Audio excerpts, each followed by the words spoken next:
Bismillahirrahmanirrahim. Assalamualaikum warahmatullahi wabarakatuh. Selamat pagi teman-teman. Salam semangat. Perkenalkan, nama saya Gilbah Haidar.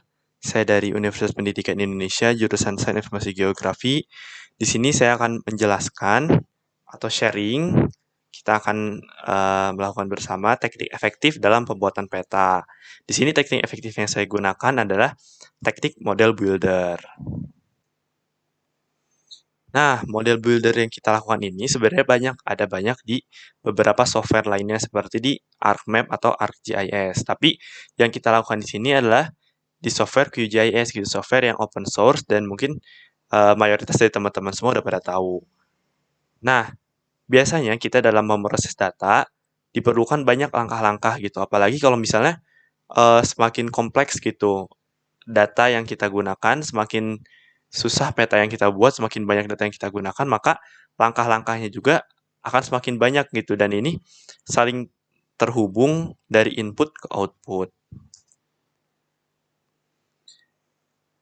Nah, karena ribetnya gitu, alur yang sangat panjang gitu ketika membuat pemrosesan data, makanya di sini ada namanya model builder, fitur di QGIS yang dapat mengatur dan menghubungkan semua langkah-langkah pemrosesan itu menjadi sebuah model seperti di gambar 1. Di sini kan kita bisa lihat gitu kalau misalnya di sini ada beberapa langkah seperti dalam satu model ada beberapa langkah seperti ada ekstrak, ada clip, ada statistik by kategoris dan ada beberapa input juga output yang dihasilkan. Nah, oleh karena itu dalam tutorial ini saya akan dan teman-teman mungkin akan melakukan bersama gitu bagaimana cara membuat model di QGIS yang disebut dengan model builder. Di sini saya akan membahas langkahnya dari contoh sederhana yang udah saya siapkan. Sebelumnya, kita akan melihat dulu apa sih perbedaannya gitu dari menggunakan model builder dengan metode biasa. Sebagai contoh di sini adalah proses data untuk menghasilkan peta NDVI atau kerapatan vegetasi dan EVI. Oke, untuk metode biasa sangat banyak gitu teman-teman data yang harus kita gunakan. Pertama kita harus menentukan band merah, band near, band biru gitu. Harus kita masukkan poligonnya dan kita harus mengklip satu-satu dari band tersebut, lalu kita harus menghitung satu-satu dari NDVI, menghitung FVI-nya, lalu kita harus satu-satu mengubah NDVI menjadi poligon, mengubah FVI menjadi poligon, dan itu cukup memakan waktu yang sangat lama gitu, dan kita juga butuh lebih banyak memori gitu untuk melakukan metode biasa tersebut. Nah, kalau misalnya menggunakan model builder, ini sangat efektif gitu. Dengan satu model saja, kita bisa menghasilkan NDVI, kita bisa menghasilkan EVI, kita bisa menghasilkan poligonnya juga, dan ini tuh cukup satu kali klik gitu, dan si model ini tuh bisa digunakan terus-menerus dan menggunakan bahan yang berbeda gitu. Kita cukup mengganti bahannya aja, tapi dalam satu kali klik kita tidak perlu mengulang langkah-langkah yang sama kalau kita menggunakan metode biasa. Jadi gitu teman-teman, ini sangat efektif gitu dalam membuat peta. Nah, jadi intinya apa sih gitu model builder tuh? Kan dapat memungkinkan Anda untuk membuat model kompleks gitu menggunakan interface yang sederhana dan mudah digunakan. Nah, biasanya di GIS ini tuh operasi analisis itu tidak terisolasi sehingga dengan menggunakan model grafis rantai-rantai tersebut gitu yang sangat panjang bisa dibungkus menjadi satu proses sehingga mudah dan nyaman, dan ini juga bisa menghemat waktu, tenaga, terutama untuk model-model yang lebih kompleks dan lebih besar. Nah, pasti teman-teman sudah tidak sabar, mari kita mencoba model builder ini. Nah, yang kita butuhkan itu adalah software QGIS. Di sini saya menggunakan QGIS versi 3.16 dan membutuhkan data SRTM karena di sini kita akan memodelkan sungai atau kita akan mendelineasi sungai dari data DEM atau SRTM. Saya mungkin ini tampilan awal dari software QGIS. Kita akan membuat empty project terlebih dahulu. Nah, teman-teman, biasanya untuk model builder ini ada di processing toolbox. Untuk memunculkan processing toolbox, kita bisa klik kanan di sini dan kita cari processing toolbox panel. Di sini kita beri tanda centang untuk processing toolbox panel, maka akan muncul processing toolbox ini di sebelah kanan. Nah, model builder ini ada di yang berwarna merah di sini, namanya models, dan kita bisa klik dan create new model atau buat model baru. Nah, mungkin seperti ini teman-teman tampilan dari model designer. Nah, di sini kita ada model properties dan ada algoritma dan input. Pertama-tama kita memasukkan dulu nama dari model yang akan kita buat. Di sini kita akan membuat model deliniasi sungai. Grupnya ini bebas, teman-teman kalau saya masukin ke grup hydrology.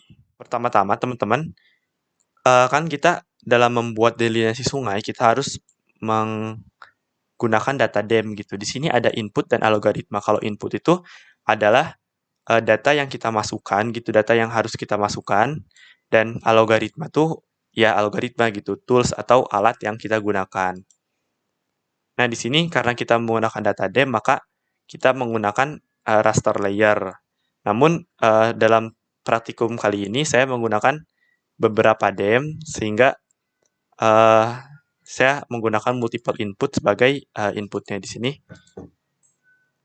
Saya masukkan data DEM dengan nama data DEM dan layer type-nya hanya raster saja gitu yang bisa kita masukkan.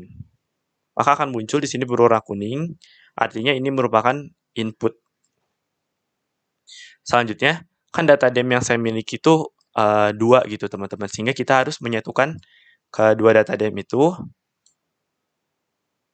Di sini kita buat cari build virtual raster. Nah, di sini build virtual raster kita ganti jadi, biasanya kalau misalnya di itu tuh mosaik gitu, kalau misalnya kita di QGIS biasa. Misalkan kita masukin nama mosaik, lalu kita input layernya, kita input dari model yang udah kita buat gitu tadi, yaitu data DEM ini. Selanjutnya, seperti kita biarkan ininya normal, lalu kita klik OK. Nah, maka akan muncul gitu, ini tandanya algoritma, dan data yang digunakannya adalah data DEM. Selanjutnya, kita akan memasukkan vector layer, teman-teman. Vector layer ini untuk memasukkan AOI atau Area of Interest, daerah kajian yang kita gunakan, dan bentuknya itu poligon gitu ya. Oke, kita klik OK, maka akan muncul juga input kedua di sini. Setelah itu, karena biasanya data DEM ini belum mempunyai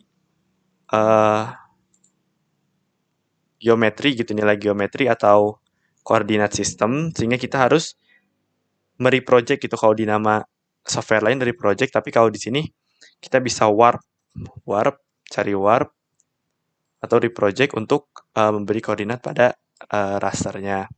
Dan warp atau reproject ini bisa juga sebagai alat untuk klip si rasternya. Jadi kita tidak perlu melakukannya 2 kali, hanya dalam satu algoritma saja kita bisa mereproject dan mengklip data DEM. Oke, di sini kita input layernya merupakan input layer dari hasil mosaik. Artinya kan mosaik ini algoritma, maka input layernya dari output hasil dari algoritma, maka akan muncul di sini virtual dari algoritma mosaik. Kenapa di sini virtual? Karena hasil dari sini tidak kita munculkan gitu, karena cukup algoritmanya saja, tapi tetap hasilnya ini dapat kita masukkan ke algoritma selanjutnya dengan nama virtual dari algoritma mosaik. Selanjutnya project CRS-nya. Di sini saya menggunakan project CRS dari AOI saja karena nanti AOI-nya saya masukkan AOI yang sudah geometri gitu. Untuk target CRS-nya juga sama, kita menggunakan dari model. Untuk no data value kita isi minus 999, dan untuk resolusinya, karena data RAM yang saya gunakan 30 meter, sehingga resolusinya saya isi 30. Lalu kita show advanced parameter, karena di sini kita akan sekalian ngeklip gitu, makanya kita akan sekalian masukkan AOI-nya untuk mengklip raster tadi yang kita udah masukkan. Lalu kita klik OK aja. Setelah reproject, kita akan melakukan fill gitu, fill no data. Di sini fill no data, kita masukkan input layernya itu adalah hasil reproject, maka pilih algoritma input dan kita pilih yang hasil reproject. Lalu untuk maksimum distance-nya kita pilih aku tambah jadi 100. Sisanya kita biarkan aja, lalu kita klik OK. Maka akan muncul di sini fill no data. Selanjutnya kita masukkan algoritma fill sync. Di sini saya menggunakan metodenya Wang and Liu. Nah, kita harus memasukkan data DEM. Di sini data DEM yang kita masukkan adalah data DEM hasil dari fill no data. Kita isi, kita hasilkan inputnya karena outputnya, karena di sini kita butuh gitu untuk outputnya, maka kita jadikan fill DEM ini sebagai output gitu yang akan ke-save di layer kita. Maka warna hijau ini artinya ini akan kita hasilkan gitu, warna hijau. Selanjutnya kita akan memberikan number ini, input number. Di sini namanya Stahler order, threshold. Type-nya kita float, dan minimum value-nya kita isi 1, karena biasanya threshold ini 1 gitu angka minimalnya, maksimalnya kita masukkan 20, dan defaultnya kita masukkan 8 gitu, karena biasanya order dari si stream ini sampai 8 gitu biasanya. Oke, si Stahler order ini selanjutnya akan kita gunakan untuk membuat channel network-nya gitu. Channel network dan drainage, di sini kita cari di algoritma channel network dan drainage. Nah, di elevasinya kita isi fill DEM yang tadi kita udah buat, fill DEM yang ini. Selanjutnya untuk threshold-nya, karena kita udah membuat input dari threshold, kita masukkan ke model input, yaitu Stahler order threshold. Bikin output-nya pada channel, itu output yang akan kita hasilkan gitu. Ini adalah stream gitu, atau aliran sungainya. Oke, maka di sini hasil dari channel network itu akan menghasilkan aliran sungai. Selanjutnya, kita akan membuat vektor gitu, vector field, vector layer. Di sini kita akan memasukkan outlet. Outlet ini bentuknya point. Kita masukkan outletnya.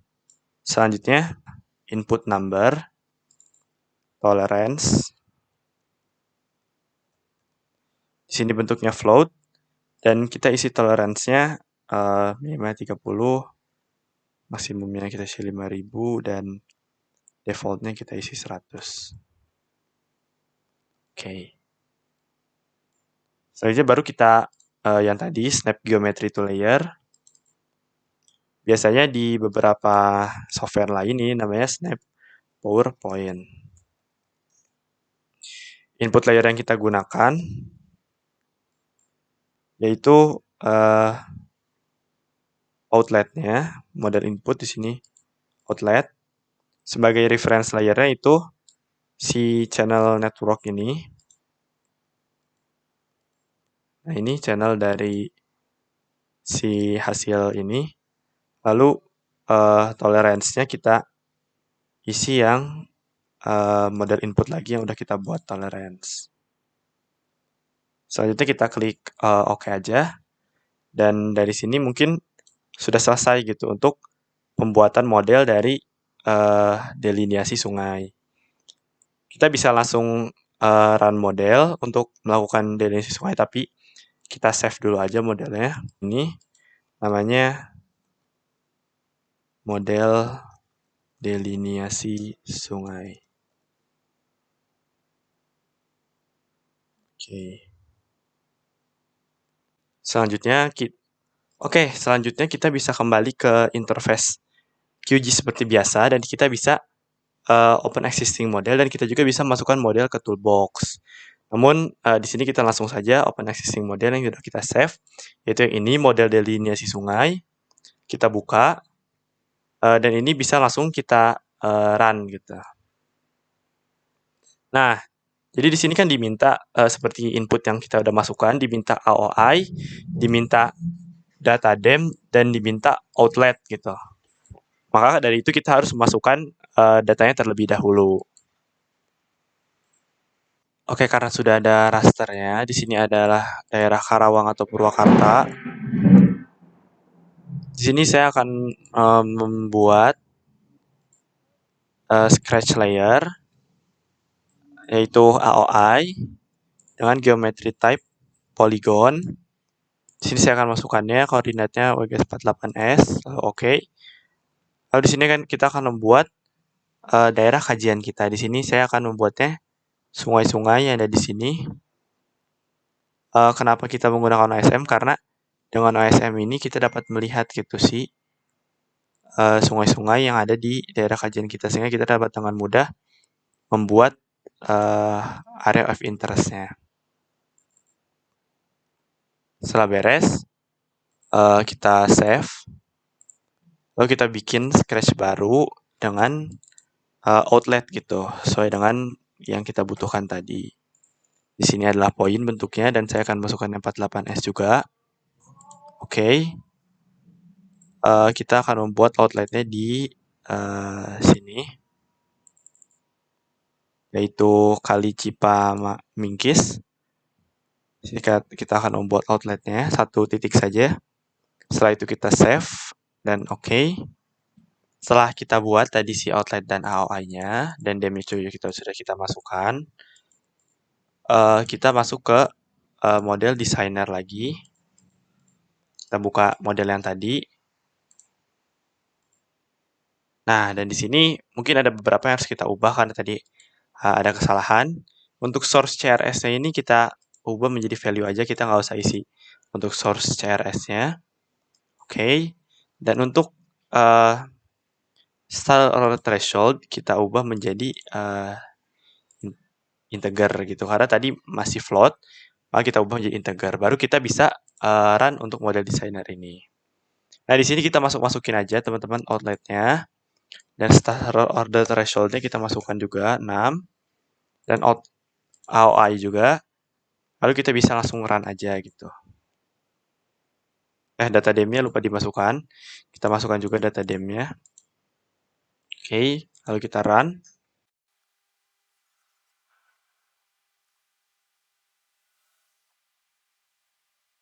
Oke, sudah beres. Kita bisa close dan kita bisa lihat hasilnya. Kita matikan yang lainnya. Kita masukkan fill dem. Dan kita bisa turun ke bawah. Dan ini adalah hasilnya aliran sungai. Bisa lihat kan teman-teman, cukup satu kali klik aja. Dan untuk membuat model sekali, dan untuk satu kali klik, teman-teman bisa mendapatkan data aliran sungai. Nah, untuk membuat aliran sungai di tempat lain, teman-teman tinggal cari aja dem-nya juga, lalu bikin outlet dan AOI yang berbeda. Contohnya bisa bikin di sini, di sini, dan itu tinggal menggunakan satu model teman-teman udah buat. Nah, dan ini juga aliran sungainya bisa kita simbologi karena menggunakan tools yang channel network tadi. Kita bisa atur menjadi categorize, dan value-nya ini kita isi ordernya. Maka bisa dilihat di sini dari order 1 hingga 5. Nah, Apabila teman-teman mau mengurangi ordernya, mungkin tadi saat mengisi thresholdnya teman-teman bisa kurangi menjadi 4 atau 5. Tadi kan saya isi 6 gitu. Oke. Kita bisa lihat di sini dapat menghasilkan sungai dalam satu kali klik aja. Sangat mudah bukan teman-teman? Kita dengan satu kali klik aja kita udah bisa menghasilkan yang harusnya kita menghabiskan waktu beberapa jam dan kita harus mengulang-ulangnya, tapi dengan satu kali klik dengan model builder kita bisa langsung menghasilkan processing. Contohnya di sini adalah aliran sungai. Dan ini tidak hanya untuk aliran sungai aja teman-teman, seperti tadi untuk NDVI, untuk lainnya seperti misalnya teman-teman ingin membuat pemrosesan citra untuk memotong citra 10 citra dengan satu kali klik, dan itu bisa menggunakan model builder. Mungkin teman-teman bisa belajar dari YouTube atau dari channel-channel lain yang mungkin melakukan hal yang berbeda dari yang saya lakukan. Mungkin cukup sekian dari tutorial kali ini, dari sharing kali ini. Mohon maaf apabila kesalahan.